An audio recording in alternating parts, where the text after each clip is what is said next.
Hello बेटा, this is विनय। और इस वीडियो सीरीज में हम क्या करने वाले हैं बेटा, आप इस बुक को तो जानते हो, Himanshu Pandey advance problem in organic chemistry, the best book for organic question solving. आप बेटा अगर आपने इस बुक को सॉल्व कर लिया है तो IIT JEE या फिर वो नीट एग्जाम आपको बिल्कुल दिक्कत नहीं आएगी। बट इस बुक के साथ एक दिक्कत है और वो बहुत सारे बच्चों ने मुझे मैसेज करके बताया था कि सर इस बुक में क्वेश्चन तो बहुत अच्छे हैं बट इसके जो पीछे आंसर की दे रखी है और जो इस बुक की जो सोल्यूशन मैनुअल आता है उसमें सोल्यूशन कुछ डिटेल्ड एक्सप्लेनेशन में नहीं दे रखा है, या फिर सोल्यूशन दे रखा है तो कुछ सोल्यूशन गलत दे रखे हैं, ऑप्शन गलत दे रखे हैं, किसी किसी केस में रिएजेंट मिसिंग है, तो कहीं कहीं पे इसी बुक के अंदर जो आंसर की है उसके अंदर बहुत सारे क्वेश्चन के आंसर गलत दे रखे हैं। तो बेटा अगर आप इस कंफ्यूजन स्टेट में रहोगे तो आप क्वेश्चन सॉल्व कैसे कर पाओगे? बिकॉज क्या होता है कि एक बच्चा जब क्वेश्चन सॉल्व करना स्टार्ट करता है उसको बीच में कुछ ऐसी गलती दिख जाए तो क्या होता है, वो अपना टाइम बर्बाद कर देता है उस गलत चीज को सोचने के अंदर। तो ऐसी चीज से हमको बचना है, इसलिए मैं क्या करूंगा, हर एक क्वेश्चन को यहाँ पे मैं एडिट करूंगा और हम इस वाले पार्ट में उस क्वेश्चन को डिस्कस करेंगे कि इस क्वेश्चन को अप्रोच कैसे करना है। एग्जाम में उस क्वेश्चन को मिनिमम टाइम में हम किस तरीके से कर सकते हैं। अगर आप पूछोगे सर आप ये किस तरीके से बताओगे, आप क्यों मतलब बता रहे हो कि इसके अंदर गलत है या सही है, या आपको कैसे पता?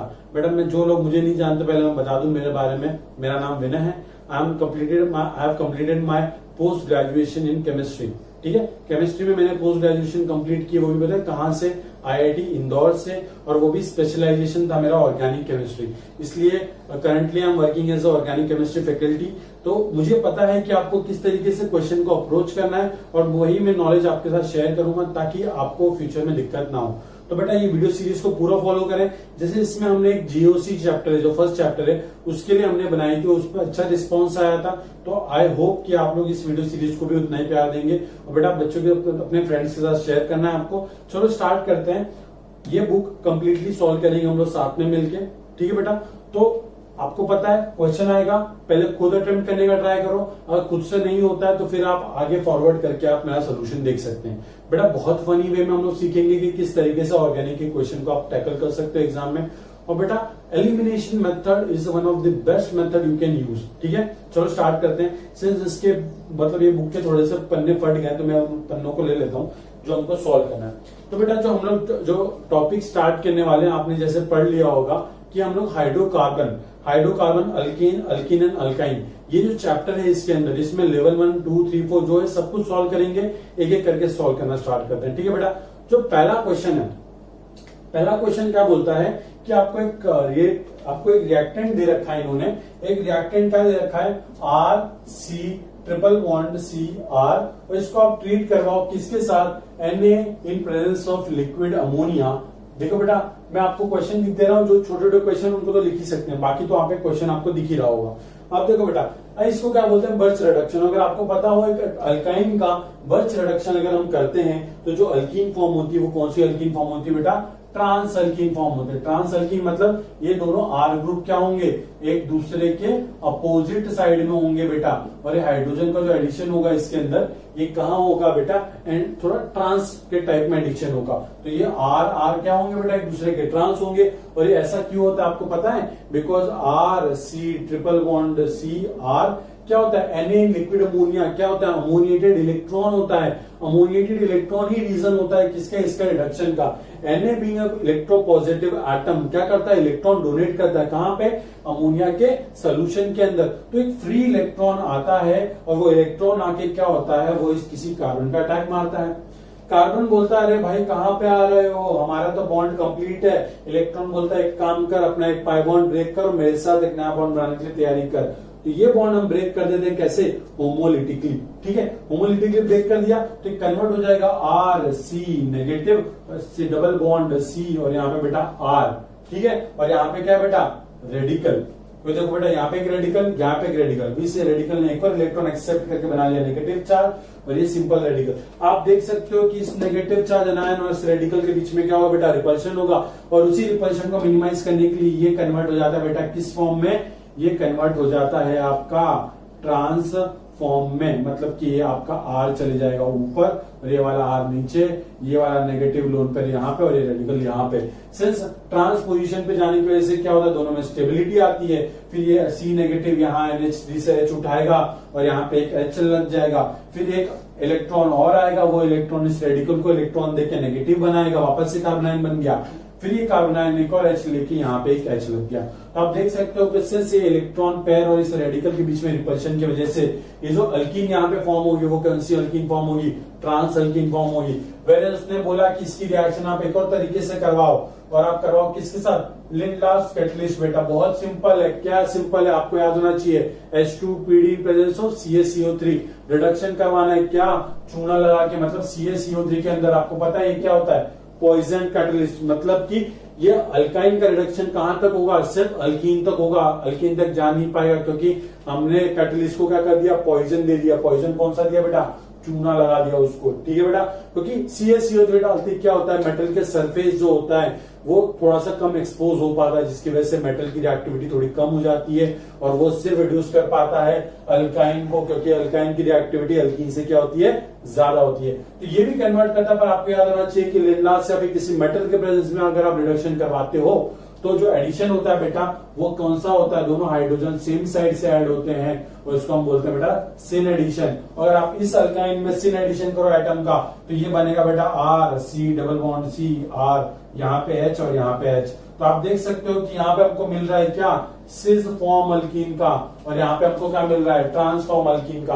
और उसने पूछा कि ये जो A बनेगा यहाँ पे और जो B बनेगा बेटा उसके बीच में रिलेशन क्या है, तो चिल्ला चिल्ला क्या बोल सकते हो कि A इज ट्रांस और B इज सिस। तो A क्या बनेगा बेटा, ये वाला तो बनेगा क्या, ये जो कंपाउंड A है आपका, सॉरी इसने A इसको बोला हुआ है, तो A क्या बन गया आपका ट्रांस, और आपका B क्या बन जाएगा, ये बन जाएगा आपका सिस। तो ऑप्शन A करेक्ट, ठीक है। तो इस तरीके से डिटेल वे में हम सारे क्वेश्चन देखेंगे, पूरा एंड तक फॉलो करना, आपको एक एक छोटी छोटी बात समझ में आएंगी कि किस तरीके से अप्रोच करना है और क्या क्या की पॉइंट्स होते हैं, किनको हमको ध्यान में रखना है, किस चीज को इग्नोर करना है, ठीक है बेटा।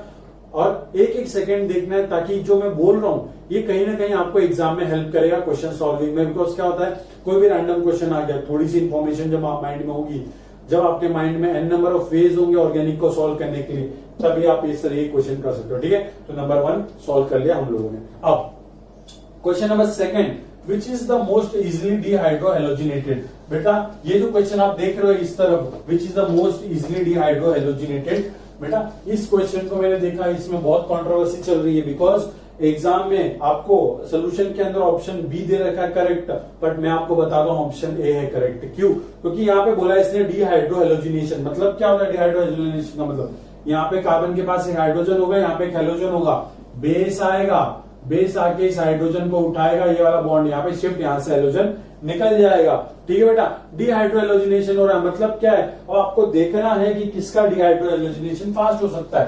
देखो बेटा ऑप्शन ए और बी में देखो बेटा, ऑप्शन थर्ड तो गया तेल लेने। क्यों तेल लेने गया, क्योंकि आप देख सकते हो कि ऑप्शन थर्ड में एक डबल बॉन्ड के ऊपर क्लोरीन अटैच है, और क्लोरीन अटैच की वजह से क्या होगा बेटा, यहाँ पे आएगा डबल बॉन्ड कैरेक्टर, यहाँ पे आ जाएगा क्या बेटा, डबल बॉन्ड कैरेक्टर, जिसके वजह से यहाँ से क्लोरीन का निकलना क्या हो जाएगा, मुश्किल।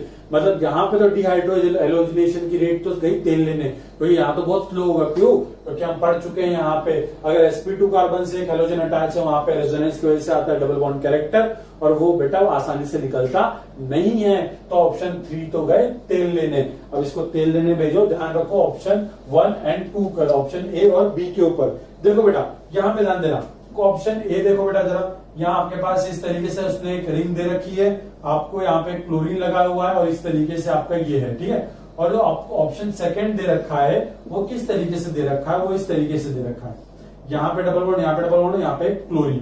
अब एक बात समझो बेटा, अगर आप इस हाइड्रोजन की बात करो, देखो यहाँ से हाइड्रोजन निकलेगा और यहाँ से हाइड्रोजन निकलेगा, अगर बेस इस हाइड्रोजन को उठाता है, अगर बेस इस हाइड्रोजन को उठाता है, तो ये वाला बॉन्ड यहाँ पे जाएगा, ये वाला बॉन्ड यहाँ पे रेजोनेट करेगा, यहाँ से क्लोरीन निकल जाएगा। वेयर अगर आप यहाँ पे ध्यान दो तो क्या होगा, अगर बेस यहाँ से H को उठाता है, ये वाला पहले यहाँ जाएगा रेजोनेट करके, फिर ये वाला यहाँ रेजोनेट करेगा, फिर ये वाला यहाँ रेजोनेट करेगा, फिर यहाँ से क्लोरीन निकल जाएगा। तो आप देख सकते हो कि यहाँ पे जो कॉन्जुगेशन हो रहा है वो कौन सा हो रहा है बेटा, ये हो रहा है हमारा एक्सटेंडेड कॉन्जुगेशन। और यहाँ पे जो कॉन्जुगेशन होगा ये यहाँ पे भी कॉन्जुगेट कर सकता है और यहाँ से भी कॉन्जुगेट कर सकता है, और हमें पता है ऐसे कॉन्जुगेशन को क्या बोलते हैं बेटा, क्रॉस कॉन्जुगेशन, और हमको पता है कि एक्सटेंडेड कॉन्जुगेशन की स्टेबिलिटी क्या होती है, ज्यादा as compare to cross conjugation. अब बेटा एक्सटेंडेड की कॉन्जुगेशन की स्टेबिलिटी ज्यादा, तो रेट भी इसकी क्या होगी, ज्यादा।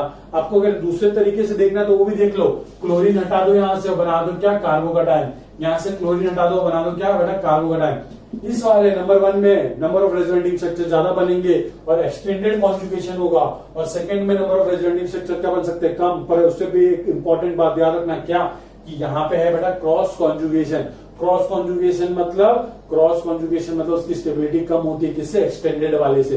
तो रेट किसकी ज्यादा हो जाएगी, ए की। तो हमारा ऑप्शन ए करेक्ट होना चाहिए, ठीक है। बहुत से बच्चे बोलते हैं ऑप्शन बी, बट मैं बोलता हूँ ऑप्शन ए करेक्ट होना चाहिए, ठीक है बेटा। अब थर्ड वाला देखते हैं। थर्ड वाले में क्या है कि हाँ, थर्ड वाले में बेटा आपको जो आंसर की में जो आंसर दे रखा है वो गलत दे रखा है। क्यों गलत दे रखा है अभी बताता हूं मैं आपको बताना है कि the relative stability of the compound given below in order of, मतलब कि आपको ओवरऑल स्टेबिलिटी बतानी है किसकी, अल्कीन की। अब देखो बेटा बहुत सिंपल अल्कीन है, पहले बना लेता हूं मैं। पहला अल्कीन किस तरीके से, CH3CE, यहाँ पे एक और CH3 है, डबल बॉन्ड CH3, और यहाँ पे एक और CH3 बना दो आप। और सेकंड जो अल्कीन दे रखी है इन्होंने इस तरीके से CH3 डबल बॉन्ड CH3, और जो तीसरी अल्कीन उन्होंने दे रखी है वो दे रखी है बेटा CH3CH डबल बॉन्ड CH2। अब आपका ध्यान हो, अल्कीन की स्टेबिलिटी कैसे फाइंड करते हैं, अल्कीन की स्टेबिलिटी फाइंड करते हैं नंबर ऑफ अल्फा हाइड्रोजन से। क्यों, क्योंकि जिस अल्कीन के पास नंबर ऑफ अल्फा हाइड्रोजन ज्यादा होंगे उसकी स्टेबिलिटी अल्कीन की ज्यादा। अब देखो बेटा अल्फा हाइड्रोजन कैसे फाइंड करते हैं, ये वाला अल्कीन का कार्बन देखो, ये अल्फा, इस कार्बन तो ये अल्फा, तो इस अल्कीन के पास टोटल 4 अल्फा कार्बन है, और चारों अल्फा कार्बन के पास जितने हाइड्रोजन अटैच होंगे उसी को क्या बोलते हैं हम, अल्फा हाइड्रोजन। अब आप देखो बेटा 3 हाइड्रोजन यहाँ, 3 हाइड्रोजन यहाँ, 3 हाइड्रोजन यहाँ, 3 हाइड्रोजन यहाँ, टोटल कितने हो गए, 3 6 9 12। इसके बाद 12 अल्फा हाइड्रोजन है, इसके बाद देखो 3 हाइड्रोजन यहाँ, 3 हाइड्रोजन यहाँ, 3 हाइड्रोजन यहाँ। क्यों, क्योंकि इस कार्बन का अल्फा हाइड्रोजन ये, इसका अल्फा हाइड्रोजन ये, इसका अल्फा हाइड्रोजन ये। अल्कीन पे अटैच, अल्कीन वाले कार्बन से अटैच हाइड्रोजन को काउंट करना नहीं, क्योंकि वो अल्फा हाइड्रोजन होता नहीं है। 3 6 9, इसके अल्फा हाइड्रोजन 9 अल्फा हाइड्रोजन। आप यहाँ पे देखो बेटा इसके पास सिर्फ एक अल्फा हाइड्रोजन है, ये वाले अल्फा इसे वाला हाइड्रोजन काउंट करने नहीं है। क्यों, क्योंकि वो अल्फा हाइड्रोजन है ही नहीं, तो इसके पास है सिर्फ 3 अल्फा हाइड्रोजन। तो आप देख सकते हो कि सबसे ज्यादा अल्फा हाइड्रोजन 1 के पास, फिर उसके बाद सेकंड वाले के पास, उसके बाद थर्ड वाले के पास। तो यही आपका ऑर्डर है किसका, स्टेबिलिटी ऑफ अल्कीन का, कि नंबर 1 की स्टेबिलिटी ज्यादा, नंबर 2 की कम, फिर नंबर 3 की। इसका आंसर क्या होना चाहिए, फिर ऑप्शन ए करेक्ट होना चाहिए, पर पीछे आंसर की में दे रखा ऑप्शन सी। तो आप देख सकते हो किस तरीके से ऑप्शन गलत दे रखे हैं, आपको कंफ्यूज करेंगे, बट आपको कॉन्सेप्ट से हिलना नहीं है, विनय सर के साथ पढ़ना है और अच्छे से आगे बढ़ना है, ठीक है। तो ये क्वेश्चन हमने कर लिया। अब इसके बाद हम क्वेश्चन देखते हैं बेटा, क्वेश्चन नंबर 4 बहुत इजी है, बहुत अच्छी रिएक्शन दे रखी है। देखो हिमांशु पांडे सर को मैं ब्लेम नहीं कर रहा, मे भी शायद से किसी बंदे ने जो आंसर की बनाई है उसने शायद से ऊपर नीचे कर दिया, फिर प्रिंट करने वाले ने कर दिया, ठीक है। तो हिमांशु पांडे सर ने की बहुत अच्छी बुक बनाई है, आई रियली अप्रिशिएट। और बेटा मेरा भी सोल्यूशन अच्छा है, तो फॉलो करो आप, ठीक है।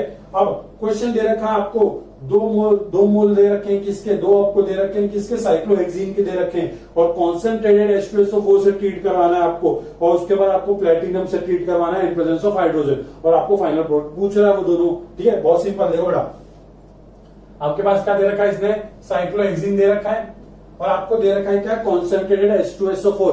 H2SO4 बेटा क्या करेगा, वहां पे कुछ नहीं करेगा, टाइम पास करेगा, सिर्फ H+ देगा, क्योंकि एसिड क्या रिलीज करते हैं, प्रोटॉन बोले तो H+। इसने हमको क्या दिया बेटा, इसने हमको दिया बेटा H+।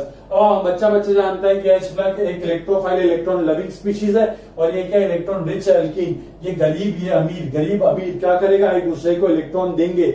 ये भाई साहब ने बोला ले ले भाई इलेक्ट्रॉन ले ले, कोई दिक्कत नहीं है, बट ये कार्बन क्या करेगा कि ये वाले कार्बन का भी इलेक्ट्रॉन पाई बॉन्ड वाला इलेक्ट्रॉन छीन के हाइड्रोजन को दे देगा। तो आप देख सकते हो कि यहाँ पे जो प्रोडक्ट बनेगा वो इस तरीके से बनेगा, और यहाँ पे एक हाइड्रोजन लग जाएगा, यहाँ पे क्या आ जाएगा बेटा, पॉजिटिव चार्ज। सिंपल सी बात है। अब इसको थोड़ा सा सिंपल रिप्रेजेंट करने के लिए मैं क्या करता हूं, क्या करेंगे हम कि इसी का देखो आपने इसका 2 मोल दे रखा है, तो एक तो यूज हो गया। अब क्या करो, इसकी रिएक्शन इसी के साथ करवा दो वापस से, क्योंकि और तो कुछ दे ही नहीं रखा आपको। तो देखो बड़ा इस तरीके से आपको ये मिल गया, यहाँ पे पॉजिटिव चार्ज मान लेते हैं, यहाँ पे हाइड्रोजन अटैच है मान लेते हैं। फिर क्या करते हैं हम, इस तरीके से ये बनाते हैं हमारा ये, और यहाँ पे ये बना दो, सिंपल है। कार्बोकैटायन इलेक्ट्रॉन डेफिशिएंट इलेक्ट्रोफाइल की तरह काम करेगा, अल्कीन इलेक्ट्रॉन रिच न्यूक्लियोफाइल की तरह काम करेगी। यहाँ पे इलेक्ट्रोफिलिक एडिशन हो जाएगा। ये वाला कार्बन इस वाले कार्बन को एक मिनट रोक, तेरे को इलेक्ट्रॉन देता हूँ, दे दिए। तो ये वाला कार्बन इस वाले कार्बन से अटैच हो जाएगा बेटा इस तरीके से, और यहाँ पे ये बॉन्ड बन चुका दोनों के बीच में, बॉन्ड बन गया बेटा। यहाँ पे देखो अब इस वाले तो इससे बॉन्ड बनाएंगे, बट ये वाले कार्बन का भी तो पाई बॉन्ड चलेगा, इलेक्ट्रॉन चलेंगे, तो इस वाले कार्बन पे क्या आ जाएगा, पॉजिटिव चार्ज आ जाएगा। बट आपको पता है जब भी रिएक्शन में कार्बोकेटायन बनता है वो क्या होता है, रीअरेंज होता है। अब आप बोलोगे सर यहाँ पे रीअरेंज क्यों नहीं करवा, क्योंकि यहाँ पे रीअरेंज करवाओगे कोई फायदा नहीं, क्योंकि सबके सब 2 डिग्री वाले कार्बन है। यहाँ देखो बेटा 2 डिग्री पे कार्बोकेटायन और यहाँ पे एक 3 डिग्री का आपको कार्बोकेटायन बनने की प्रोबेबिलिटी दिख रही है। क्यों? क्योंकि यहाँ पे एक हाइड्रोजन होगा, और जैसे आप यहाँ से 1-2 यहाँ से आप 1-2 हाइड्राइड शिफ्ट करवाओगे, यहाँ के हाइड्रोजन को यहाँ पे भेज दोगे, तो ये पॉजिटिव चार्ज 2 से उठ के कहाँ जाएगा, 1 के ऊपर। तो बेटा ये क्या बन जाएगा हमारा इस तरीके से, सिंपली ये भाई साहब ये बन गया हमारा यहाँ पे आ गया पॉजिटिव चार्ज। ठीक है, अब 3 डिग्री का कार्बोकेटायन मोस्ट स्टेबल, अब इससे ज्यादा रीअरेंज करना नहीं है। अब सिंपली क्या करेंगे, पॉजिटिव चार्ज हटाने के लिए इसी मॉलिक्यूल में से कहीं पे पॉजिटिव चार्ज के जस्ट साइड वाला अल्फा कार्बन से क्या होगा, हाँ वेरी गुड, हाइड्रोजन निकल जाएगा। अब देखो हाइड्रोजन यहां से भी निकल सकता है, हाइड्रोजन यहां से भी निकल सकता है, हाइड्रोजन यहां से भी निकल सकता है। अगर हाइड्रोजन यहां से निकला तो डबल बॉन्ड यहां पे आएगा, यहां से निकला तो डबल बॉन्ड यहां पे आएगा, यहां से निकला तो डबल बॉन्ड यहां पे आएगा। बट हमेशा याद रखना ऐसे वाले केस में जहां पे आपको अल्कीन बनानी है, वहां पे आप कौन सी अल्कीन बनाओगे, सेडजेफ अल्कीन, बिकॉज उसके पास नंबर ऑफ अल्फा हाइड्रोजन क्या होते हैं, ज्यादा, और उसकी स्टेबिलिटी क्या होती है, ज्यादा। तो इसमें देखो बेटा ये हाइड्रोजन निकलेगा, ये वाले इलेक्ट्रॉन यहाँ पे जाएंगे, और इस स्टेप में अब एक H+ निकल गया, और ये आपका प्रोडक्ट बन जाएगा इस तरीके से। यहाँ पे डबल बॉन्ड आ जाएगा और ये हमारा प्रोडक्ट बन गया। ठीक है, तो ये जो प्रोडक्ट बना है हमारा, ये प्रोडक्ट बना है हमारा ए प्रोडक्ट, तो ए तो हमको मिल गया, खत्म बात। अब आप एक ध्यान दो बेटा, ए मिल चुका है, हमने यही ए क्यों बनाया, बिकॉज ये सेडजेफ प्रोडक्ट है, इसमें 2, 4, 6, 8, इसके पास 8 अल्फा हाइड्रोजन है, इसलिए इसकी स्टेबिलिटी क्या होगी, ज्यादा होगी। अब ये तो हमने कर लिया, अब हम इसमें सिंपल क्या करना है, हमको H2PT ऐड करना है। ये हमको पता है ये क्या होता है, कैटालिटिक रिडक्शन होता है। मेटल के प्रेजेंस में हाइड्रोजन डालोगे क्या होगा, हाइड्रोजन जाके सिंपली यहाँ पे ऐड हो जाएगा, और क्या होगा सर, और ये कन्वर्ट हो जाएगा सिंपली किसके अंदर, ये कन्वर्ट हो जाएगा सिंपली इस तरीके के कंपाउंड के अंदर। ये देखो डबल बॉन्ड, यहाँ पे हाइड्रोजन और हाइड्रोजन ऐड हो जाएंगे, तो ये हमारा प्रोडक्ट क्या बन जाएगा बेटा, ऑप्शन क्या आ जाएगा, ऑप्शन बी। और बाय चांस ये पीछे सही दे रखा है, तो ऑप्शन बी करेक्ट है, जल्दी कर लेना ऑप्शन बी। ठीक है बेटा, अब देखते हैं option question number 5। Question number 5 बहुत इजी क्वेश्चन है। अब आपको इजी क्यों लग रहा है सर, मुझे तो कुछ समझ में नहीं आया। बेटा इजी इसलिए लगा बिकॉज मैंने IIT से अपना पोस्ट ग्रेजुएशन करा है, आपने नहीं किया है। बेटा एक स्टूडेंट को बहुत मेहनत करनी पड़ती है, स्टूडेंट को बहुत मेहनत करनी पड़ती है। क्यों? क्योंकि उसको तीनों सब्जेक्ट पढ़ने हैं, टीचर को एक सब्जेक्ट पढ़ाना है। ठीक है, ध्यान दो आराम से। अब क्वेश्चन नंबर 5 देखो, इसमें एक चीज मिसिंग है, इसमें ना मेरे हिसाब से एक चीज मिसिंग है, इसमें ऑस्मियम टेट्रा ऑक्साइड होना चाहिए था। पहला इस रिएक्शन को जो यहाँ पे रिएक्शन दे रखी है, इसमें हमको पहले ऑस्मियम टेट्रा ऑक्साइड डालना था, उसके बाद डायोल बनता, उसके बाद उसको आप NaIO4 से रिएक्ट करवाते, उसके बाद उसको आप KMnO4 से रिएक्ट करवाते, तब जाके आपको जो नेसेसरी प्रोडक्ट है, जो आपको आपका आंसर की में दे रखा है या फिर सोल्यूशन में दे रखा है, वो मिलेगा। ठीक है, देखो क्यों मैं बोल रहा हूँ, क्योंकि देखो क्या होता है कि इसमें पहले हम देखते हैं क्या लिखा हुआ है। देखो CH3 CH3, यहाँ पे डबल बॉन्ड C, और यहाँ पे एक कार्बन है, यहाँ पे CH3 है, यहाँ पे एक हाइड्रोजन है बेटा, यहाँ पे एक CH3 और यहाँ पे एक CH3। बेटा इसको डायरेक्टली हम NaIO4 से रिएक्ट नहीं करा सकते, क्योंकि NaIO4 डायोल डायोन इस तरीके से कंपाउंड, मतलब डायोल बोले तो एडजेसेंट कार्बन पे OH होने चाहिए, या फिर एडजेसेंट कार्बन पे डबल बॉन्ड O होने चाहिए, या फिर एडजेसेंट कार्बन पे एक OH हो, एक डबल बॉन्ड O हो। ठीक है, इस तरीके से कंपाउंड के साथ रिएक्ट करता है। तो पहले आप इसको ट्रीट करवाओ ऑस्मियम टेट्रा ऑक्साइड के साथ, और ऑस्मियम टेट्रा ऑक्साइड क्या करता है, सिन एडिशन कर देता है किसका, वाटर का। तो अगर एल्कीन में अगर आप ऑस्मियम टेट्रा ऑक्साइड डालते हो तो आपको सिंपली क्या मिल जाता है, यहाँ पे OH और यहाँ पे OH, इस तरीके का प्रोडक्ट मिल जाता है। 2 OH का एडिशन हो जाता है सेम साइड से। तो पहला बेटा देखो इसमें OH डाल दो, क्या दिक्कत है, देखो CH3 C, CH3 single bond CH, यहाँ पे CH3, यहाँ पे भी CH3 और यहाँ पे भी CH3, तो यहाँ लगा दो OH, यहाँ पे लगा दो OH। इसको हम बोलते हैं बेटा क्या, डायोल। ये बन गया हमारा क्या, डायोल। अब डायोल के अंदर हम जब NaIO4 डालते हैं, अब इसके अंदर आप क्या डालोगे, इसके अंदर आप डालोगे आप NaIO4।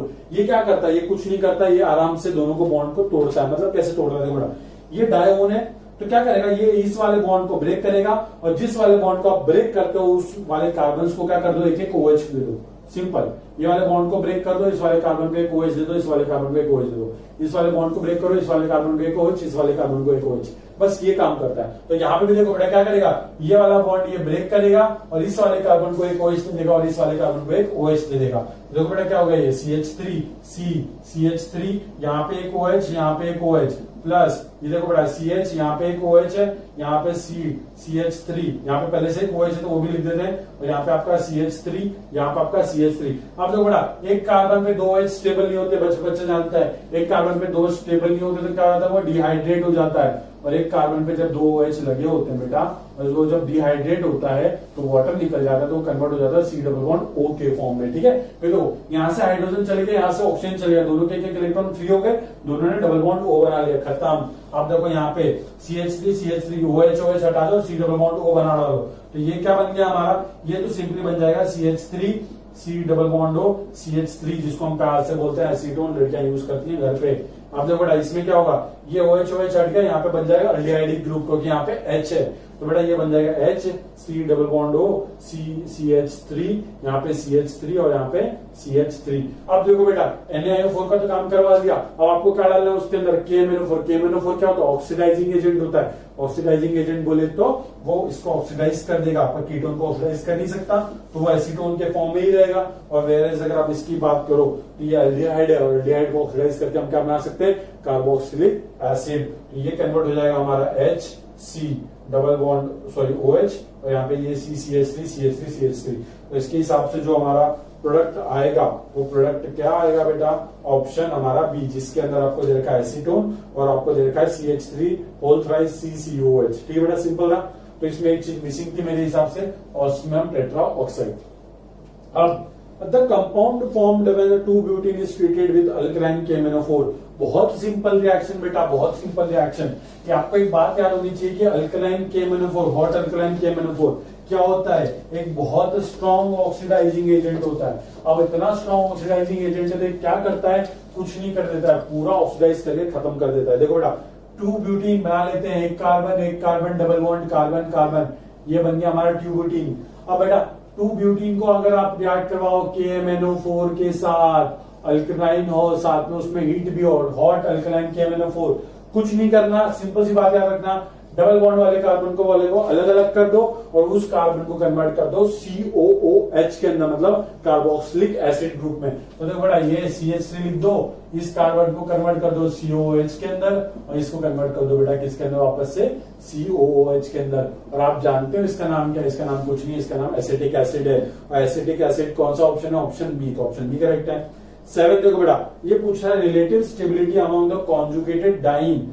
आपको बताना है किस किस की स्टेबिलिटी ज्यादा। पहला है conjugated diene, second alkene, third है आपका अल्काइन। अब बेटा बच्चा जानता है, क्या बच्चा जानता है, सर देखो ये है आपकी अल्कीन, ये है आपका अल्काइन, ये होता है बेटा sp2 नेचर का, ये होता है बेटा sp नेचर का। ठीक है बेटा, अब मुझे बताओ यहाँ पे कोई एक गरीब आता है, सपोज H+ आता है, तो यहाँ पे भी सपोज H+ आता है, तो मुझे बताओ कौन जल्दी देगा। मतलब कि मैं हूं और एक आप हो, मैं बहुत खुले दिल का हूं, आप कंजूस दिल को, सामने भिखारी आया, जल्दी उसको रोटी कौन देगा, विनय सर देंगे। ठीक है, क्यों, क्योंकि मेरे में परसेंटेज एस कैरेक्टर क्या है, कम, क्योंकि अगर परसेंटेज एस कैरेक्टर ज्यादा तो इलेक्ट्रॉन को देने की टेंडेंसी क्या होती है बेटा, कम होती है। तो देखो ये एसपी परसेंटेज एस कैरेक्टर 50%, इसमें परसेंटेज एस कैरेक्टर फाइंड करोगे 33% के आसपास आएगा।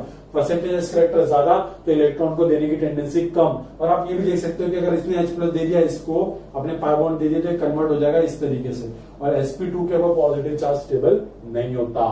ठीक है, तो सिंपल सी बात याद रखना कि क्या याद रखेंगे हम कि अल्कीन की जो रिएक्टिविटी है, स्टेबिलिटी आप बोलोगे इलेक्ट्रोफिलिक एडिशन के लिए, वो क्या होगी, ज्यादा एज कम्पेयर टू अल्काइन। मतलब जो आपका नंबर 1 है वो नंबर 2 से क्या होना चाहिए, आगे आना चाहिए। तो बेटा देख लो कहां पे नंबर 2 1 से आगे। अब नंबर 2 1 से आएगा, ऑप्शन डी के अंदर है, ऑप्शन सी के अंदर, तो ऑप्शन आपका सी और डी तो है तेल लेने। और आपको पता है, तो पीछे पता है ऑप्शन आपको दे रखा है, ऑप्शन डी करेक्ट हो ही नहीं सकता, हटा दो। तो ऑप्शन सी और डी तो गए तेल लेने, बचा ऑप्शन ए और बी।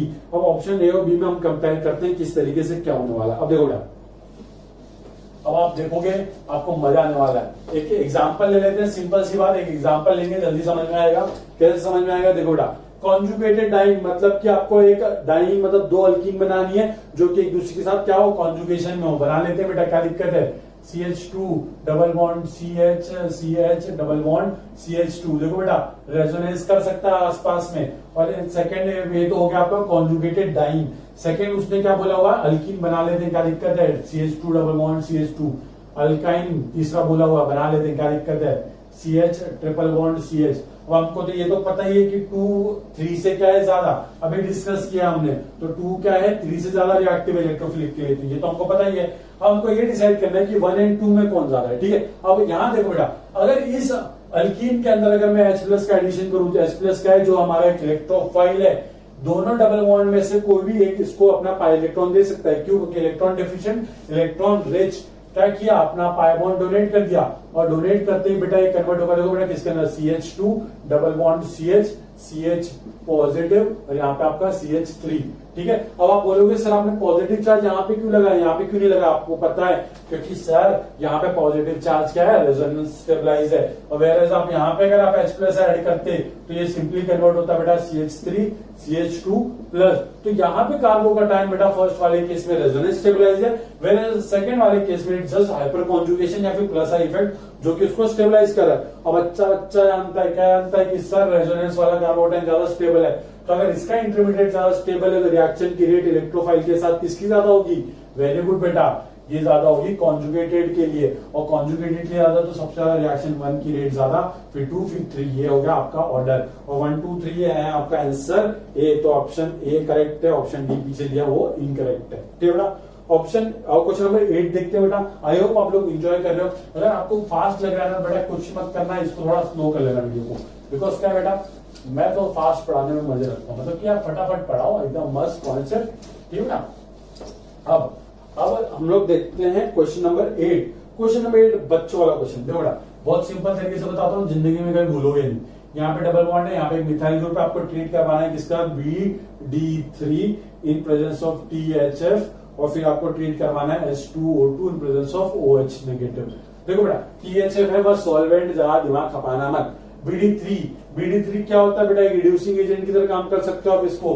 क्यों, क्योंकि इलेक्ट्रॉन डेफिशिएंट है, हाइपोवैलेंट है। कैसा हाइपोवैलेंट है, BDD 6 इलेक्ट्रॉन है सराउंडिंग में, 6 इलेक्ट्रॉन, ऑक्टेट रूल कंप्लीट नहीं हो रहा, हाइपोवैलेंट है, लुईस एसिड की तरह काम करेगा। क्यों, इलेक्ट्रॉन डेफिशिएंट है तो इलेक्ट्रॉन पर एक्सेप्ट कर सकता है। देखो क्या होता है, जब सपोज कोई एक अल्कीन है, अगर अल्कीन में अगर मैं पाई बॉन्ड डालूं तो क्या होता है कि बी के पास जैसे इलेक्ट्रॉन आते हैं तो बी अपने अंदर से एक डी नेगेटिव निकालता है, और ये डी नेगेटिव ये अटैक मारता है किस पे, कार्बन पे। तो एक कार्बन पे अटैच हो जाता है, एक कार्बन पे अटैच हो जाता है डी, और दूसरे वाले कार्बन पे अटैच हो जाता है आपका BD2। सिंपल है।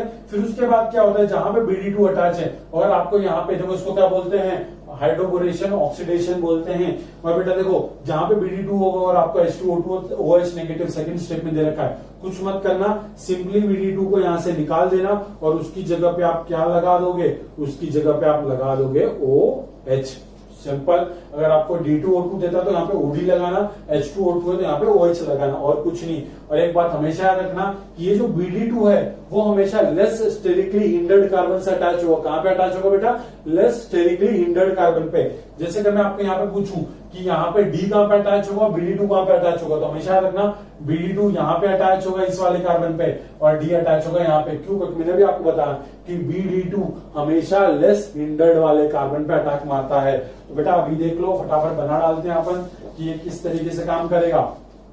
देखो बेटा, तो इसमें क्या होगा, डी इधर अटैक करेगा और आपका ये पाई बॉन्ड इसके अंदर जाने के बाद यहाँ से डी नेगेटिव निकलेगा, वो यहाँ अटैक करेगा और बचा हुआ BD2 यहाँ पे अटैक चिपक जाएगा। अब देखो बेटा इस तरीके से बना लो, ये बन गया आपका, यहाँ पे डी लग गया, यहाँ पे आपका लग गया BD2। सिंपल है बेटा। अब आप क्या करोगे, इसके अंदर H2O2 OH नेगेटिव, मतलब सिंपल BD2 निकाल दो, यहाँ पे डाल दो OH नेगेटिव लगा दो। अगर यहाँ पे आपको NaBH4 देता तो उसको बोलते हैं हाइड्रोबोरेशन रिडक्शन, मतलब आपको BD2 हटा के सिंपल वहां पे क्या लगाना है, H लगाना है। अगर आपको H2O2 दे रहा है मतलब ऑक्सीडेशन करवाना है, मतलब आपको वहां पे BD2 हटा के OH नेगेटिव लगाओगे। सिंपल। तो देखो प्रोडक्ट क्या बन गया, प्रोडक्ट इस तरीके से बन गया, यहाँ पे एक मिथाइल, यहाँ पे एक ड्यूटेरियम लगा दो और यहाँ पे एक OH लगा दो। जो कि हमारा ऑप्शन बी है। ठीक है, सिंपल याद रखना, लेस हिंड्रेड वाले पे बीडी लगेगा और जहां पे बीडी लगता है वहीं पे OH लगता है। ठीक है, ये सिंपल सी ट्रिक थी, इससे आप सारे क्वेश्चन कर सकते हो इस टाइप के।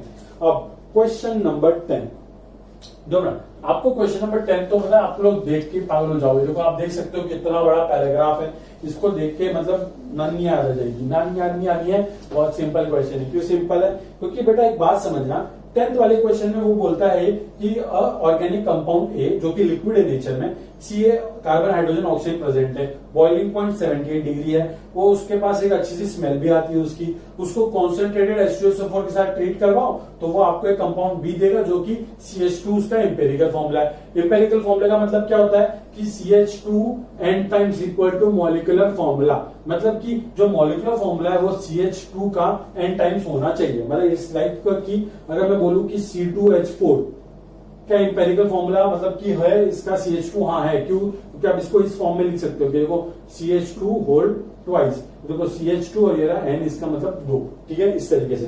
तो बेटा आपको कंपाउंड बी मिलता है जिसका एम्पेरिकल फॉर्मूला CH2 है, वो KMnO4 ब्रोमीन वाटर सब कुछ के साथ रिएक्ट कर लेता है और आपको 1 मोल H2 के साथ यूज करता है, वो किसके लिए? रिडक्शन के लिए। तो आपको बताना है कंपाउंड ए और बी क्या। बहुत सिंपल बेटा, बहुत सिंपल। देखो एक तो बेटा एक बात समझो, उसने एक बहुत अच्छा पॉइंट है हिमांशु पांडे सर ने बोला कि अगर जो कंपाउंड बी बनता है, जो कंपाउंड बी बनता है बेटा, वो क्या बोला गया वहां पे कि वो CH2 का क्या है? एम्पेरिकल फॉर्मूला है। तो जो मॉलिक्यूलर फॉर्मूला है जो बी का, वो तो CH2 के n टाइम्स ही हो सकता है। तो आप एक बात देखो बेटा, ऑप्शन ए और ऑप्शन बी में देखो, ऑप्शन ए और बी में जो ऑप्शन ए में जो दे रखा है, जो ऑप्शन ए में जो बी दे रखा है, जो उन्होंने दे रखा है C2H2, आप देख सकते हो वहां पे जो बी दे रखा है उन्होंने C2H2। आप देखो बेटा जो ऑप्शन फर्स्ट में जो बी दे रखा हुआ, मतलब ऑप्शन फर्स्ट में जो कंपाउंड बी दे रखा है जो C2H2, वो तो कभी इसके फॉर्म में लिख ही नहीं सकते। एक कार्बन दो हाइड्रोजन दो, तो आप इसको इस तरीके से लिख सकते हो सिंपली CH2। बट यहाँ पे देखो क्या लिखा हुआ है CH2 का n टाइम्स, बट ये है CH का n टाइम्स। तो ये तो भाई ये तो बी तो कभी इसका एम्पेरिकल फॉर्मूला मैच ही नहीं कर रहा है, और ये एम्पेरिकल फॉर्मूला से मैच नहीं कर रहा है, तो ऑप्शन ए तो क्या तेल लेने। तो ऑप्शन ए को हटा दो। ऑप्शन बी देखो लिखा हुआ है C2H5, क्या आप इसको इस टर्म्स में लिख सकते हो? नहीं लिख सकते बेटा। क्यों? क्योंकि देखो C2H5 अगर C2H4 होता तब हम इसको लिख सकते थे कि CH2 होल ट्वाइस, पर ये तो हो गया बेटा C2H4 और यहाँ पे दे रखा उसने C2H5। तो ऑप्शन बी भी गया तेल लेने को, कि ऑप्शन बी का भी जो उसने कंपाउंड बी बोला हुआ है, जो आपका C2H5 लिखा हुआ है, वो C2H5, हाँ वो C2H5 हमारा इंपेरिकल फॉर्मूला से मैच कर ही नहीं रहा। तो ऑप्शन ए भी तो गए तेल लेने। अब देखो वो क्या बोलता है, अब ऑप्शन ए को देखो, आप ऑप्शन ए बोला हमको कि एक अल्कोहल है। कौन सा अल्कोहल दे रखा है उन्होंने आपको? ऑप्शन ए में दे, सॉरी ऑप्शन ए नहीं, ऑप्शन ए और बी तो चलेगा। ऑप्शन सी देखो, ऑप्शन सी में आपको दे रखा है उसने इथाइल अल्कोहल CH3CH2OH। अगर आपको पता नहीं हो तो इथाइल अल्कोहल एक लिक्विड ही होता है, लिक्विड फेज में होता है, उसकी स्मेल थोड़ी सी अच्छी होती है, स्पिरिट जैसी होती है। अभी कहीं वोडका की बोतल खोली हो तो स्मेल लेना, मस्त वाली स्मेल आती है, वैसी बोतल होती है। ठीक है बेटा।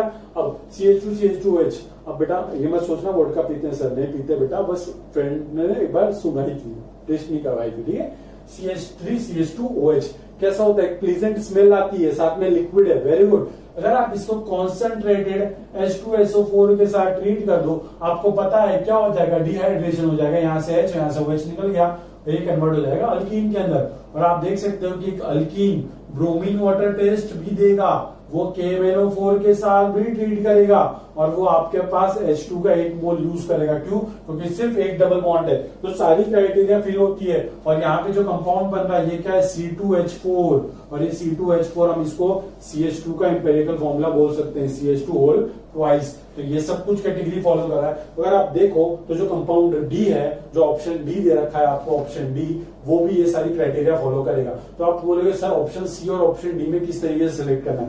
देखो बेटा ऑप्शन सी में आपको दे रखा है इथाइल अल्कोहल, और ऑप्शन डी में आपको दे रखा है आइसोप्रोपाइल अल्कोहल। तो आपको आइसोप्रोपाइल अल्कोहल बना देता हूं मैं यहाँ पे CH3 CH CH3 और यहाँ पे बेटा OH। एक चीज आपको याद होनी चाहिए कि इथाइल अल्कोहल का जो बॉइलिंग पॉइंट है वो 78 डिग्री सेल्सियस है, और इसका होता है बेटा 82 डिग्री सेल्सियस। कैसे पता करोगे सर? कुछ नहीं, मॉलिक्यूलर मास बढ़ेगा तो बॉइलिंग पॉइंट भी बढ़ेगा, वैन डर वाल्स फोर्स बढ़ेगा। ठीक है, सिंपल सी बात। चलो तो अपना ऑप्शन तो फिर क्या आना चाहिए? Option C. ठीक है।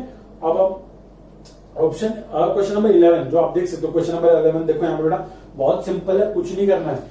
क्वेश्चन नंबर 11 बच्चों वाला क्वेश्चन है। कैसे बच्चों वाला क्वेश्चन है अभी बताता हूँ। देखो बेटा आपको दे रखा ब्रोमीन। एक बात हमेशा याद रखना कि अगर आपके पास एक अल्कीन है उसमें आप ब्रोमीन ऐड करोगे, सिर्फ ब्रोमीन, और आपके पास सॉल्वेंट भी नहीं दे रखा इन्होंने, इनको देना चाहिए CCl4।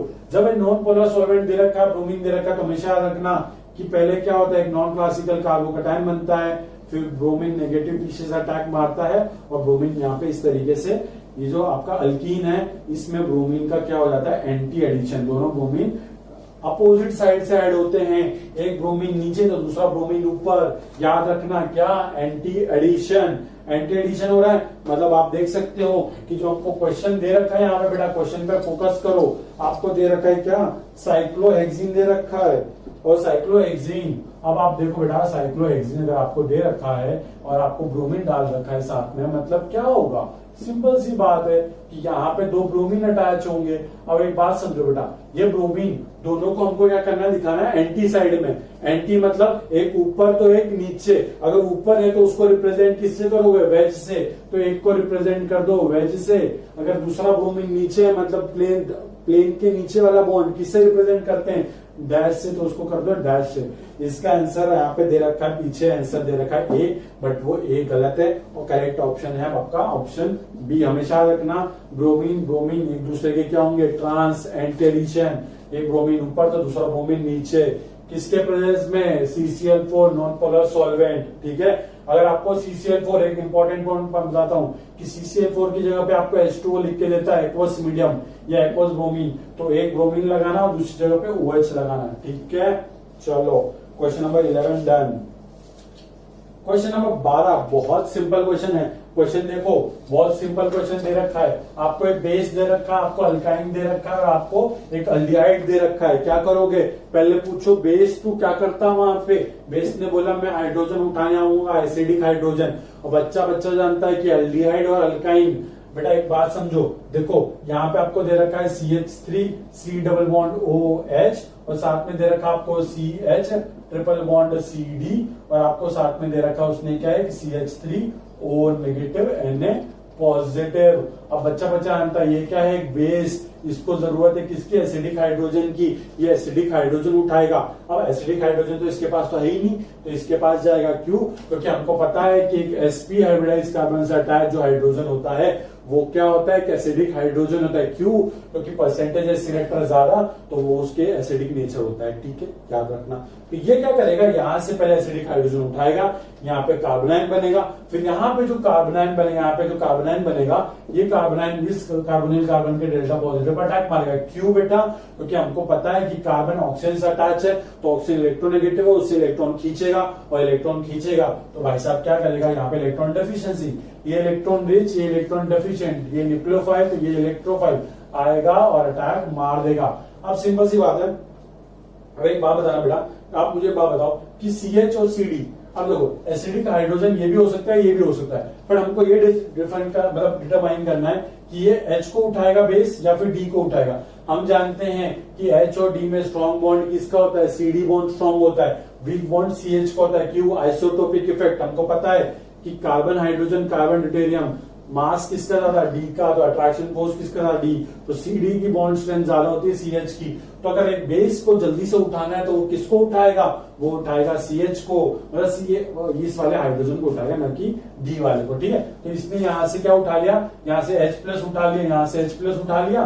तो देखो बेटा किस तरीके से ये कन्वर्ट हो जाएगा आपका C negative triple bond CD, कार्बोनाइन बन गया, जाके अटैक मार दो।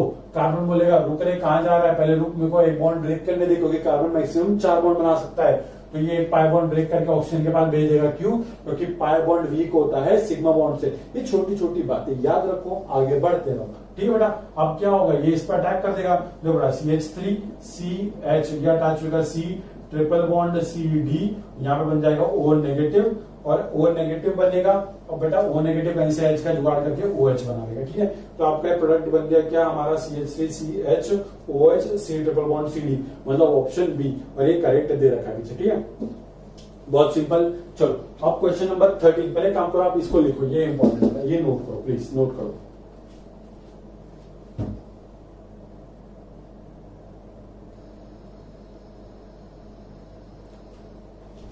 ठीक है बेटा। अब आप देखते हैं क्वेश्चन नंबर 13। क्वेश्चन नंबर 13 आप देख सकते हो, बहुत सिंपल दे रखा है। आपको एलिमिनेशन करवाना है, कौन सा, E2 एलिमिनेशन। और E2 एलिमिनेशन आपको पता ही है। अब देखो बेटा, सिंस क्या होता है E2 एलिमिनेशन में, यहाँ पे ब्रोमीन लगा हुआ है, यहाँ पे एक CH3 लगा हुआ है, यहाँ पे एक CH3 लगा हुआ है, और बेस दे रखा है क्या, अल्कोहलिक KOH। मैं इसको प्यार से बोलता हूँ बेवड़ा KOH, अल्कोहलिक बेवड़ा, बेवड़ा KOH। बेवड़ा KOH हमेशा याद रखना, अल्कोहलिक KOH हमेशा देगा आपको क्या, एलिमिनेशन प्रोडक्ट। और एलिमिनेशन प्रोडक्ट बोले तो डबल बॉन्ड आंसर एसोसिएशन आने वाला है। तो क्या होगा, अल्कोहलिक KOH। पहले समझते हैं अल्कोहलिक का मतलब क्या होता है। अल्कोहलिक मतलब इथाइल अल्कोहल, इसके अंदर डाल दो क्या, KOH, ये बन गया आपका alcoholic KOH। But KOH base, ये एसिड रिएक्ट करेगा, K इसके H+ को उठा देगा, हटा देगा, और ये बन जाएगा C2H5O नेगेटिव K पॉजिटिव। तो यहां से जो स्पीशीज मिलती है हम उसको प्यार से बोलते हैं R O नेगेटिव। और एक स्ट्रॉन्ग क्या होता है, बेस। तो ये क्या करेगा बेटा, जाएगा और एसिडिक हाइड्रोजन उठाएगा। तो बेटा यहां से ब्रोमीन निकलने वाला है, तो यहां से H निकल जाएगा, क्योंकि यहाँ पे तो H अवेलेबल ही नहीं, 2 मिथाइल ग्रुप लगे हुए हैं। तो यहाँ पे क्या हुआ, ये जो C2H5O नेगेटिव यहाँ से H+ उठाएगा, ये वाला बॉन्ड यहाँ जाएगा, यहाँ से Br बाहर। तो सिंपल ये कन्वर्ट हो जाएगा आपका इस फॉर्म के अंदर, यहाँ पे इस तरीके से CH3 और ये CH3। अब इसका जो आंसर पीछे दे रखा है ऑप्शन सी दे रखा है, बट ऑप्शन सी पॉसिबल नहीं है, क्योंकि ये E2 एक स्टेप में रिएक्शन होती है और एक स्टेप में रिएक्शन हो रही है, मतलब कार्बोटाइन बनेगा नहीं। जो ऑप्शन सी दे रखा है वो उन्होंने दे रखा है on the basis of formation of carbocation, but alcoholic KOH strong base है और यहाँ पे कार्बोटाइन का फॉर्मेशन होगा नहीं। E2 एक स्टेप की रिएक्शन है, कार्बोटाइन बनेगा नहीं। तो आपका जो ऑप्शन सी दे रखा है उन्होंने वो बनना पॉसिबल नहीं। तो करेक्ट ऑप्शन इसके लिए क्या, ऑप्शन ए, याद रखना। ठीक है, ये कौन मिस्टेक थी इस बुक की। अब आपको वापस से देखो दे रखा है, अभी वापस से सिंपल सा दे रखा है बेटा। अब क्वेश्चन नंबर 14 थोड़ा सा थ्योरेटिकल क्वेश्चन है। अब क्वेश्चन नंबर 14 में अगर आप एक चीज ऑब्जर्व करो, जो कि आप देख सकते हैं यहाँ पे क्वेश्चन नंबर 14 को, हाँ बेटा जहां ध्यान दो, क्वेश्चन नंबर 14 पे देखो जरा कि आपको उसने बोला है कि 1 और 2 में बोल रहा है कि आपको ऐसा कौन सा रिएजेंट यूज करूं कि जो आपका नंबर 2 वाला प्रोडक्ट है, जो कि हमारा हॉफमैन। याद रखना, जो नंबर 1 है उसको बोलते हैं सेटजेर, और जो नंबर 2 पे उसको क्या बोलते हैं, हॉफमैन। क्यों, क्योंकि जो नंबर 1 वाला ज्यादा स्टेबल है, जो ज्यादा स्टेबल एल्कीन होती है उसको बोलते हैं सेटजेर एल्कीन, जो कम स्टेबल होती है उसको हॉफमैन एल्कीन बोलते हैं। और एक बात अगर आपको याद हो, हॉफमैन एल्कीन हमेशा बनती है किससे, बल्की बेस से, क्योंकि बल्की बेस होगा तो वो साइड वाले कार्बन से लेके जाएगा, मतलब मोर हिंडर्ड कार्बन से हाइड्रोजन उठाएगा नहीं, और साइड से अगर कार्बन उठा लेगा तो वो क्या उठाएगा, वो हॉफमैन एल्कीन बनाएगा। ठीक है, तो एक बात समझो, इन्होंने ऑप्शन सी दे रखा है, पीछे इन्होंने लिखा कि टर्शियरी ब्यूटॉक्साइड जो बल्की बेस, हम मानते हो बल्की बेस है, बट सर जी आपने ऑप्शन डी भी दे रखा है। मतलब आप देखो बेटा, कार्बन CH3 CH3 CH3 और यहाँ पे O नेगेटिव, और एक और दे रखा उन्होंने कार्बन C2H5 और C2H5 और C2H5, और यहाँ पे दे रखा बेटा O नेगेटिव। ठीक है बेटा, एक बात ऑब्जर्व करो जरा आप कि जितना ज्यादा बेस बल्की होगा उतना ज्यादा the tendency of formation of Hofmann product will be more.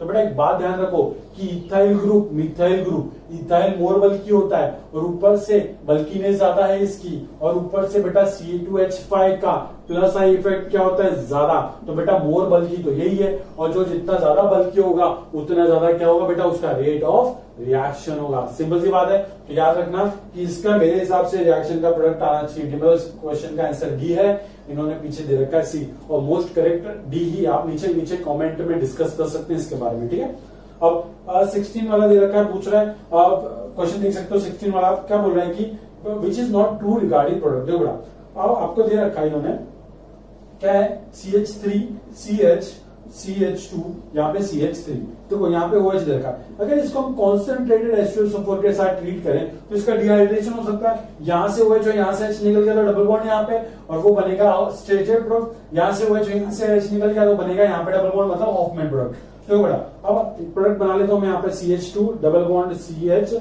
CH2 single bond CH3, और ये दूसरा प्रोडक्ट क्या बनेगा CH3 CH double bond CH CH3। अब देखो बेटा, ये दोनों सेम है, बस क्या है, डबल बॉन्ड की पोजीशन चेंज होगी। तो जो ऑप्शन ए दे रखा है कि 1 और 2 आर पोजीशन आइसोमर, सही है, अच्छी बात। 1 और 2 contain same number of sp2 sp3 carbon, सही है। वो भी देखो 2 sp2 2 sp3 2 sp2 2 sp3, सही है। ऑप्शन सेकंड भी सही है। ऑप्शन डी देखो, रिएक्शन ओबेज सेटजेफ रूल। हाँ सही बात है, क्यों? क्योंकि जो सेटजेफ प्रोडक्ट होता है ये क्या बनता है आपका मेजर बनता है और ये बनता है आपका माइनर। तो ऑप्शन डी भी सही है। तो ऑप्शन सी है वो गलत है। क्या कि the yield of product 1 is same as number 2, गलत है भाई। ये मेजर होता है तो इसकी यील्ड ज्यादा है, ये माइनर तो इसकी यील्ड कम। ठीक है, सिंपल सा। 16 हो गया। 17 विच is the following not true about geometrical isomerism. आप क्वेश्चन देख सकते हो, बहुत सिंपल है। इस क्वेश्चन को एक्सप्लेन करने के लिए मैं क्या करता हूँ, आपके लिए एक एग्जांपल बनाता हूँ, पहले ज्योमेट्रिकल आइसोमेरिज्म, फिर हम लोग आराम से इसको डिस्कस कर सकते हैं। देखो बेटा, एक चीज नोटिस करना कि क्वेश्चन नंबर 17 एक आइसोमर बना लेते हैं जीआई। देखो एक बनाते हैं इस तरीके से हल्की, ये आपने क्या बना लिया, ये हमने कौन सा फॉर्म बना लिया, हमने बना लिया ट्रांस बना लिया। अब इसका बना लो आप सिस, ये CH3 और ये CH3 सेम साइड में, ये H और ये H भी सेम साइड में, तो ये बन गया हमारा सिस फॉर्म। अब ये क्या बोल रहा है कि नॉट ट्रू सर्कल कर लेने का एग्जाम में, वरना ट्रू वाला ट्रिक करके वो गलत 4 नंबर के -1 भी गए एक साथ में। तो बेटा हमेशा याद रखना ऐसे जो स्टेटमेंट्स होते हैं उसमें नॉट ट्रू ये सबको सर्कल करो ताकि दिमाग में रहे कि क्वेश्चन पूछ क्या रहा है। अब they have different physical property. हाँ सही बात है, ट्रांस और सीज पूरा अरेंजमेंट अलग है, तो हमको पता है कि मेल्टिंग पॉइंट भी अलग होते हैं इनके, ठीक है, क्योंकि इनका डायपोल मोमेंट भी अलग अलग होता है। अब ऑप्शन बी देखो, they have different orientation in space. सही बात है बेटा, डिफरेंट ओरिएंटेशन। देखो एक ऊपर है तो दूसरा नीचे है, ठीक है, तो ये ऑप्शन बी भी सही है। They have different connectivity of atom और ग्रुप। गलत है बेटा, कैसे? क्योंकि ओरिएंटेशन डिफरेंट है, कनेक्टिविटी डिफरेंट नहीं हो। CH3 C से अटैच है, H से अटैच, CH3 C और H से अटैच है, फिर ये कार्बन डबल बॉन्ड से, ये भी कार्बन डबल बॉन्ड से, और ये कार्बन एक CH3H, ये कार्बन एक CH3H। बस ओरिएंटेशन डिफरेंट है, कनेक्टिविटी डिफरेंट नहीं है। तो ऑप्शन आपका जो सी है वो गलत है और यही हमारा इसका सही आंसर होगा। ऑप्शन पीछे बी दे रखा हुआ है बट बी गलत है, ऑप्शन सी सही है। ये इनको ना आंसर की इनकी रिवाइज करनी चाहिए, वरना बच्चे बहुत ज्यादा कंफ्यूज होंगे। ठीक है बेटा, आप नीचे कमेंट में डिस्कस कर सकते हो कि क्या क्या दिक्कतें हैं। और question number 18, 2-methyl propene is isomeric with but1ene, they can be distinguished by। बहुत सिंपल बेटा, देखो सुनो, ये भी क्वेश्चन का आंसर पीछे गलत दे रखा, पता है इन्होंने आंसर दे रखा है पीछे क्या दे रखा है, अमोनिकल AgNO3। नहीं, अमोनिकल AgNO3 अल्काइन के लिए यूज करते हैं, अल्कीन के लिए यूज नहीं करते। अल्कीन को डिफरेंशिएट करना है, उसको ट्रीट करा दो, ओजोन, उसका ओजोनलिसिस करवा दो। अगर वो अल्कीन डिफरेंट है तो आपको डिफरेंट ओजोनलिसिस वाले प्रोडक्ट मिलेंगे और आप प्रोडक्ट का एनालिसिस करके बता सकते हो कि जो दोनों अल्कीन थी वो क्या थी, डिफरेंट थी। कैसे?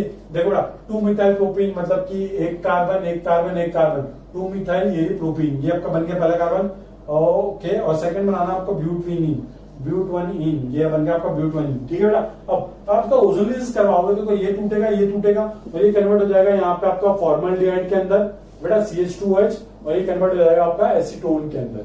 ठीक है, और यहाँ पे जो प्रोडक्ट मिलेगा वो कन्वर्ट होगा, यहाँ पे तो बनेगा फॉर्मल्डिहाइड HC⋯OH, और यहाँ पे बन जाएगा आपको 1 2 3 प्रोपेनल CH3 CH2 C⋯OH। तो आप देख सकते हो कि दोनों के ओजोनलिसिस प्रोडक्ट क्या है, डिफरेंट है, और दोनों के ओजोनलिसिस प्रोडक्ट डिफरेंट है, तो हम ओजोनलिसिस रिएक्शन का यूज करके हम डिफरेंशिएट कर सकते हैं। तो इसका ऑप्शन 18 का करेक्ट है, डी। 19 देखो, which of the following the structure of propylene chlorohydrin. आप देख सकते हो बहुत सिंपल है, इसका आंसर डी है। क्लोरोहाइड्रिन का मतलब होता है एक ऐसा स्ट्रक्चर जहां पे क्लोरीन भी हो और हाइड्रीन मतलब OH भी हो, क्लोरोहाइड्रिन। ठीक है, अबे बनता कैसे पहले वो देख लो, बनता कैसे, बहुत सिंपल तरीके से बनता है। क्या होता है, आप पहले क्या करते हो, एक प्रोपीन लेते हो, किसका लेते हो, प्रोपीन। देखो बेटा, प्रोपीन लेते हैं हम पहले, और प्रोपीन को हम ट्रीट करवाते हैं किसके साथ बेटा, हाँ पहले ट्रीट करवाते हैं क्लोरीन के साथ। तो क्लोरीन के साथ ट्रीट करवाते हैं तो ये बन जाता है पहले बेटा क्या है, एक नॉन क्लासिकल कार्बोकैटायन बन जाता है। ठीक है, नॉन क्लासिकल कार्बोकैटायन बन जाता है। फिर इसको हम ट्रीट करवाते हैं वाटर के साथ, मतलब कि ये एक्वस लिखा रहता है, तो पहले क्लोरीन होगा फिर वाटर। अभी वाटर जो रहता है बेटा, ये अटैक मारता है बीच वाले कार्बन पे, क्यों? क्योंकि यहाँ पे डेल्टा पॉजिटिव क्या है, ज्यादा स्टेबल है। ठीक है, तो ये बीच वाले पे अटैक मारेगा, तो यहाँ पे वाटर अटैक मारेगा तो यहाँ पे OH लग जाएगा, यहाँ पे Cl लग जाएगा, जो बेटा CH3 CH, यहाँ पे OH और यहाँ पे CH2 Cl। तो ये हमारा ऑप्शन बी। तो याद रखना ये क्या हमारा क्लोरोहाइड्रिन। आपको ये पोजीशन कैसे याद रखनी है, इस रिएक्शन से याद रखनी है। ठीक है बेटा, इस तरीके से याद रखते हो कि ऑक्सीजन एक नेगेटिवली चार्ज आइटम है, तो ये नेगेटिव वहीं पर अटैक करेगा जहां पे पॉजिटिव क्या हो, स्टेबल। हमको पता है कि 2 डिग्री पे पॉजिटिव चार्ज स्टेबल होता है, कंपेयर टू 1 डिग्री। तो अगर आपको रिएक्शन याद नहीं तो भी आप इस तरीके से कर सकते थे इसको। ठीक है बेटा, क्वेश्चन नंबर 19 हो गया। क्वेश्चन नंबर 20 देखो, विच अल्किन और oxidation gives only acidic acid. मतलब अल्कलाइन सॉरी एसिड KMnO4 बहुत स्ट्रॉन्ग ऑक्सीडाइजिंग एजेंट है। आपको याद करना है कि क्या किसके ऑक्सीडेशन पे एसिडिक एसिड मिला, बहुत सिंपल है यार। देखो आपको मैंने बता रखा है कि किस तरीके से ऑक्सीडेशन करना है। आपको सिंपली क्या करना है, अगर दो आपको अल्कीन दे रखी है इस तरीके से, तो अल्कीन का ये बॉन्ड ब्रेक कर दो, और अगर आपको KMnO4 डाल रखा है इसके अंदर एसिडिक या फिर स्ट्रॉन्ग बोल रखा है, स्ट्रॉन्ग या फिर अल्कलाइन या फिर बेसिक कुछ भी बोल रखा है, तो सिंपल क्या करो, इसको तोड़ो और इसको इस वाले कार्बन को कन्वर्ट कर दो COH में, इसको भी कन्वर्ट कर दो COH के अंदर।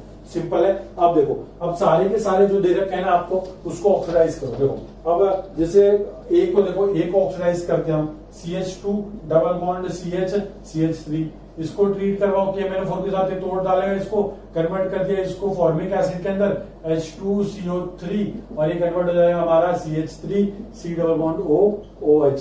ये एक एसिटिक एसिड तो बना, और दूसरा फॉर्मिक एसिड बना। उसने बोला कि दोनों हमको क्या मिलना चाहिए, या फिर सिर्फ क्या मिलना चाहिए, एसिटिक एसिड। तो देखो बेटा ऑप्शन बी, देखो ऑप्शन बी हमारा करेक्ट आंसर है। कैसे? क्योंकि ऑप्शन बी में आप देखोगे CH3CH डबल बॉन्ड CH पहले भी देख चुके हैं रिएक्शन हम, KMnO4 के साथ ट्रीट कराओ।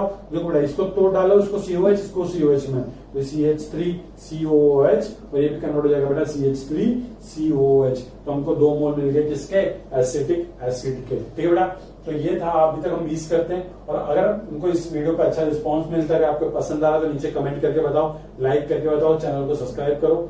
और आपको अच्छा लगा तो बताइए नेक्स्ट पार्ट आपको कब चाहिए और कौन कौन से टॉपिक पे चाहिए। ठीक बेटा, थैंक यू सो मच। बेटा चैनल को सब्सक्राइब करना ना भूलें। Thank you.